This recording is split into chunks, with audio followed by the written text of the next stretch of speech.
वट सावित्री व्रत कथा प्रारंभते। बोले गणेश महाराज की जय हो, सावित्री माता की जय हो। एक समय की बात है, एक अश्वपति नाम के राजा थे। उनकी कोई संतान नहीं थी। राजा ने संतान प्राप्ति के लिए अनेकों यज्ञ किए, जिसके फलस्वरूप उन्हें एक तेजस्वी कन्या की प्राप्ति हुई। राजा ने कन्या का नाम सावित्री रखा। समय बीतता गया और सावित्री विवाह योग्य हो गई। एक दिन राजा ने सावित्री से कहा, सावित्री, अब तुम विवाह योग्य हो गई हो, इसलिए स्वयं अपने लिए योग्य वर की खोज करो। पिता की बात मानकर सावित्री मंत्रियों के साथ यात्रा पर निकल गई। अनेक ऋषियों के आश्रमों, तीर्थों और जंगलों में घूमने के बाद वह राजमहल लौट आई। योग्य वर उस समय उसके पिता के साथ देवऋषि नारद भी थे। उन्हें प्रणाम किया। राजा अश्वपति ने सावित्री से उसकी यात्रा का समाचार पूछा। सावित्री बोली, पिताजी, तपोवन में अपने माता पिता के साथ निवास कर रहे सत्यवान मेरे लिए योग्य हैं। मैंने मन से उन्हें अपना पति चुना है। सावित्री की बात सुनकर देवऋषि नारद चौंक उठे और बोले, राजन, सावित्री ने तो बहुत बड़ी भूल कर दी। यह सुन अश्वपति चिंतित हो गए और बोले, हे देवऋषि, सत्यवान में ऐसा कौन सा गुण है?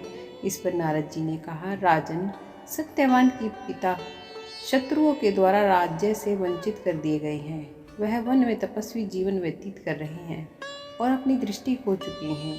राजन, सबसे बड़ी कमी यह है कि सत्यवान अल्प आयु है। 12 वर्ष की आयु में अब उसके प्राण केवल 1 वर्ष की आयु शेष रह गई है।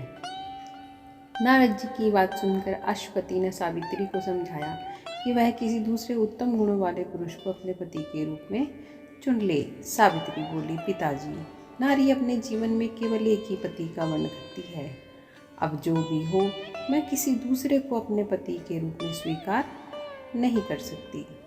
पुत्री की हट के आगे पिता विवश हो गए और सावित्री का सत्यवान के साथ पूरे विधि विधान से विवाह करा दिया गया।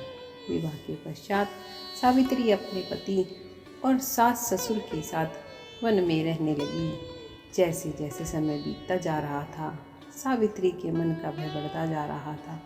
नारद जी के कहे अनुसार जब उसके पति की आयु मात्र 4 दिन शेष बची, तब सावित्री ने 3 दिन पहले से व्रत रखना प्रारंभ कर दिया। अंततः वह दिन भी आ पहुंचा जब सत्यवान की मृत्यु निश्चित थी। चौथे दिन जब सत्यवान लकड़ियां लेने वन में जाने लगा, तब सावित्री बोली, हे नाथ, मैं भी आपके साथ वन को चलूंगी। सत्यवान के मना करने पर भी वह सास ससुर की आज्ञा लेकर अपने पति के साथ वन को चली गई। वन में सत्यवान ने जैसे ही पेड़ से लकड़ी काटना शुरू किया, उसके सर में असहनीय पीड़ा होने लगी और वह पेड़ से उतर गया। सावित्री समझ गई कि उसके पति का अंत समय निकट है, अतः उसने अपने पति का सर अपनी गोद में रख लिया। लेटने पर सत्यवान अचेत हो गया। सावित्री चुपचाप आंसू बहाती ईश्वर से प्रार्थना करने लगी। तभी उसे लाल वस्त्र पहने भयंकर आकृति वाला एक पुरुष दिखाई दिया। वह साक्षात यमराज थे। सावित्री बोली, महाराज, आप कौन हैं? यमराज ने उत्तर दिया, सावित्री, मैं यमराज और तुम्हारे पति के प्राण हरने आया हूँ। सावित्री बोली, प्रभु, सांसारिक प्राणियों को लेने तो आपके दूत आते हैं, क्या कारण है कि आज आपको समय आना पड़ा? यमराज ने उत्तर दिया, सावित्री, सत्यवान धर्मात्मा तथा गुणों का सागर है। मेरे दूत इन्हें ले जाने के योग्य नहीं हैं, इसलिए मुझे स्वयं आना पड़ा। ऐसा कहकर यमराज ने सत्यवान के शरीर से प्राणों को निकाला और उसे लेकर वह दक्षिण दिशा की ओर यमलोक को जाने लगी। सावित्री भी उनके पीछे पीछे चल दी। सावित्री को अपने पीछे आता देख यमराज बोले, सावित्री, तुम मेरे पीछे कहाँ आ रही हो?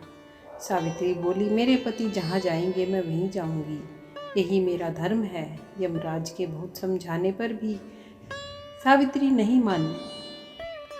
उसके पतिव्रता धर्म की निष्ठा को देखकर यमराज बोले कि तुम अपने पति के बदले कोई भी वरदान मांग लो। सावित्री ने अपने दृष्टिहीन सास ससुर की आंखें मांगी और यमराज ने तथास्तु कहा और आगे चल दिए। फिर से सावित्री उनके पीछे चल दी। तब यमराज ने सावित्री से कहा, एक और वर मांग लो। तब सावित्री ने अपने सास ससुर के राज्य को वर के रूप में मांग लिया और यमराज ने तथास्तु कहा और आगे चल दिए।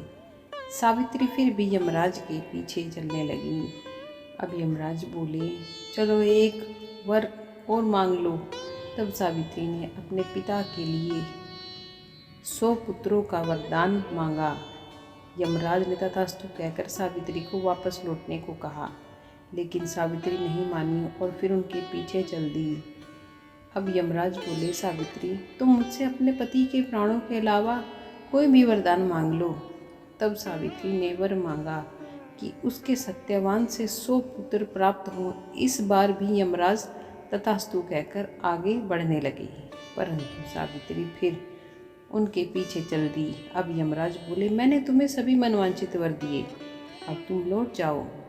तब सावित्री बोली, महाराज आपने मुझे सत्यवान से 100 यशस्वी पुत्रों का वरदान दिया है और सत्यवान के बिना पुत्र कैसे संभव होगा। ऐसा कहकर सावित्री ने यमराज को उलझन में डाल दिया। तब यमराज बोले, सावित्री मैं तुम्हारी पतिव्रता धर्म से प्रसन्न हूँ, सत्यवान के प्राण छोड़ रहा हूँ और साथ साथ तुम्हें आशीर्वाद देता हूँ कि तुम्हारी यह कहानी युगों युगों तक सुनाई जाएगी। यह कहकर यमराज ने सत्यवान के प्राण छोड़ दिए और यमलोक को लौट गए।